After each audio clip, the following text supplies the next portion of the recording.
শিক্ষা ও চাকরির ক্ষেত্রে সাফল্য অর্জনকারী নারী নাহিদ রুমানা মিতু। বরিশাল জেলার উজিরপুর উপজেলার সাধারণ পরিবারে জন্ম নাহিদ রুমানা মিতুর। বাবা মোশাররফ হোসেন মৃধা ছিলেন একজন সাধারণ চাকরিজীবী এবং মা শাহানারা হোসেন গৃহিণী।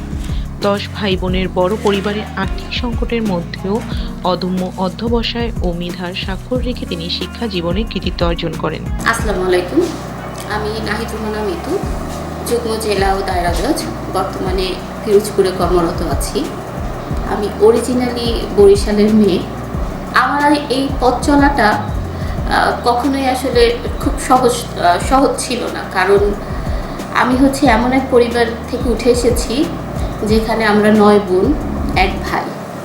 তো আমার আব্বা সেই রকমের একজন সাহসী মানুষ ছিলেন, যিনি তার 9 কন্যাকে এমন এক সময় শিক্ষিত করার সাহস নিয়েছিলেন যখন সমাজে নারী শিক্ষা অতটা সবাই সাপোর্ট করতো না। আমরা 10 ভাই বোনের মধ্যে বর্তমানে আমরা 9 জনই বিভিন্ন জায়গায় কর্মরত আছি এবং সবাই সবার জায়গায় সাফল্য অর্জন করেছি। আমাদের সকালটা শুরু হতো পেপার পড়ে, পত্রিকা পড়ে। আমরা সবাই পেপারের এক একটা পেজ ভাগ করে নিতাম স্কুলে যাওয়ার আগে, আব্বা অফিসে যাওয়ার আগে। তা আব্বা একটা ছোট সরকারি চাকরি করত।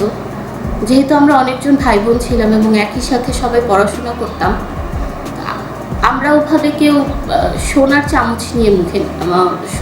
চামচ মুখে নিয়ে জন্ম নেয়নি। আসলে সবাইকেই কষ্ট করতে হয়েছে এবং দেখা যেত যে খাওয়া দাওয়া বা বই খাতা কেনা তখনও অনেক সীমাবদ্ধতা ছিল। এবং ছোটোবেলা থেকেই আমি বড় বোনদের কাপড় পরে বা তাদের বই পড়ে, নোট পড়ে, সেটা দিয়েই আসলে আমাকে সবসময় চালিয়ে নিতে হয়েছে। আমি যখন ক্লাস 7-এ পড়ি তখন আমার আব্বা রিটায়ারমেন্টে যায়। তো খুব স্বাভাবিকভাবেই তখন আমরা একসাথে প্রায় 6-7 জন পড়াশোনা করছি একই সাথে। তো আমি আব্বা চাকরি রিটায়ারমেন্টের পরে আমরা বরিশালে ফেরত আসি, উজিরপুরে ফিরে আসি। উজিরপুরে আমি এসএসসি পাস করি। তো যেহেতু ওটা আমাদের এলাকা ছিল, নিজেদের এলাকা ছিল এবং স্কুলের স্যাররা ছিলেন, ওনারা খুবই সহযোগিতা করেছেন।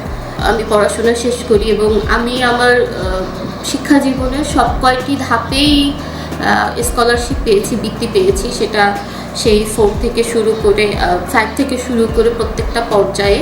তা আমার এই স্ট্রাগল, একজন মেয়ের আসলে স্ট্রাগল যে শুধু বিয়ের আগে হয়, বিয়ের পরে হয় না, বা আমি একটা ভালো চাকরি করছি আমার স্ট্রাগল জীবনে শেষ হয়ে গেছে, ব্যাপারটা কিন্তু তা না।